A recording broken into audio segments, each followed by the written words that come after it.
Bonjour, my darlings. Happy Saturday.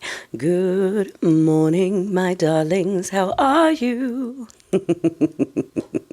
And yes, we're still working on our cup of coffee. Does anyone else feel like we're in like just an icky relationship right now? Is anyone else feeling that way? You should be feeling that way. So real quick, I just want to remind y'all that in other places, they fact check that little rotted fruit whenever it talks and he just goes on rambling. You know how here they just accept whatever he says as normal and as fact, and they just push it. In other countries, they correct it. They go, no, this wasn't true. This wasn't true. This wasn't true. That's not true. I don't know if you saw all of the events that were happening in the UK while someone was there, but there were more people not happy than people that were clapping. So just pointing that out there for the folks who are still looking at this toxic relationship and going, yeah, they're definitely going to voluntarily leave in 28. They're definitely planning on just packing up and going. Waiting for some of y'all to let that click and realize it's not going to go that way. They're going to have to be airlifted out of helicopters like certain other countries made happen. But darling, this is why so many people, especially, you know, the hatters and the steeple people are comfortable with this.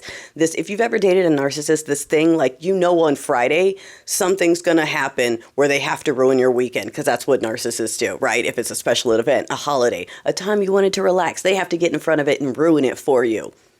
All right. So I don't know who else is tired of having every day ruined by their toxicity, because that's how they function. But they're all fine with it because those are their relationships. That's how their relationships work. So when they see other people being happy in an alternative form, whether it's alone or with partners they don't approve of, or living in a style they just don't approve, it gets to them because they're looking at other people be happy and they can't figure out how to be healthy and happy for the life of them. So their idea is, let's just ruin everyone's life. Everyone should be miserable if we're miserable. Hence why they're tormenting baristas, teenagers. Just, you need to read the whole name on my tea. You're like, oh my gosh.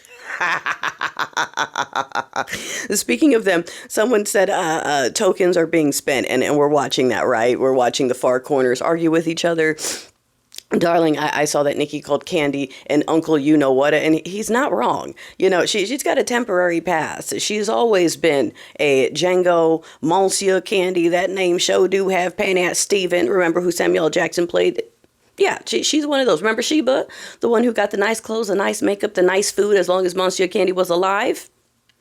Okay, so yes, that is her. That's not news. We already know that. It isn't shocking that he said that because he's not wrong. I mean, yes, he's not supposed to say it, but come on, in that corner, anything goes. So let them continue ripping this thing at the seams, ripping at each other, and all looking up and over and in all the directions that the regime did not want them looking in. They're looking in it for us, so let them go ahead and do it, darling. I do believe that, and we said this in the podcast, I do believe that ABC and Disney had an idea that this was going to blow up the way it is, from writers and comedians and actors speaking out and suggesting boycotts, the amount of cancellations on subscriptions.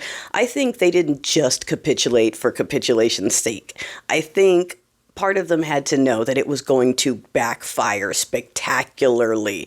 And maybe there was a little calculated risk on how hard it would hit them in terms of people being mad at them for doing it or letting it happen. But look at what is happening. The dominoes are starting to topple. This was a bit of a misstep where so many people are coming out and saying, no, let's not go that and let's not do that. Let's not do that. Especially when you look at what he actually says. They're like, let's maybe pipe down a little bit. Let's not go that hard just yet. And the regime wants to go full tilt because, like we said, everything that has happened over this last 2 or 3 weeks is to make sure we don't talk about that thing. And you know, as more and more people are saying, whatever it is that they're not releasing must be pretty juicy.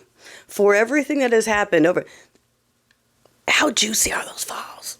How juicy are those files for them to be doing all this?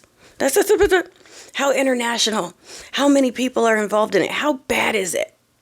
We know it's bad. These are rhetorical questions. I'm just pointing out.